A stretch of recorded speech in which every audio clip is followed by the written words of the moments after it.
আজ অক্ষয় তৃতীয়া। শাস্ত্রমতে এমন এক শুভ তিথি যেদিন শুরু হওয়া যে কোনো কাজ অক্ষয় বা চিরস্থায়ী হবে বলেই মনে করা হয়। পুরাণ অনুযায়ী এই দিনেই ভগবান বিষ্ণু নিজের ষষ্ঠ অবতার পরশুরাম রূপে জন্মগ্রহণ করেন। আরো বলা হয় এই দিনেই শুরু হয়েছিল মহাভারতের রচনা। আজকের দিনেই মহর্ষি বেদব্যাস মহাভারতের কাহিনী বলতে শুরু করেন। গণেশজি তা লেখার কাজও শুরু করেন। কাজেই সব দিক থেকে আজকে অক্ষয় তৃতীয়ার দিনটি ভীষণ গুরুত্বপূর্ণ। শুধু এখানেই শেষ নয়, এই তিথিকে জড়িয়ে রয়েছে আরো একটি জনপ্রিয় কাহিনী। আজকের দিনেই বন্ধু সুদামা গিয়েছিলেন শ্রীকৃষ্ণের কাছে। এই দিনেই সুদামার জীবনে এসেছিল অক্ষয় সমৃদ্ধি যুগ। অর্থাৎ এই দিনের মূল বার্তা হলো শুভ সূচনা, স্থায়ী উন্নতি।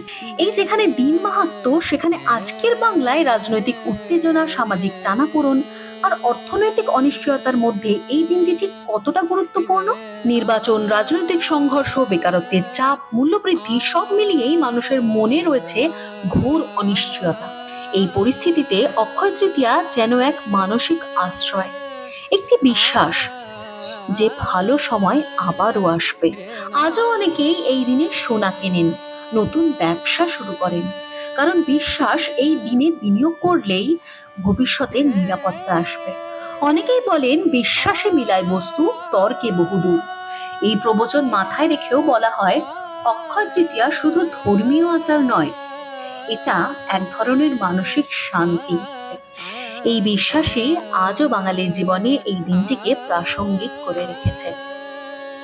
Bureau report, news poll Bangla.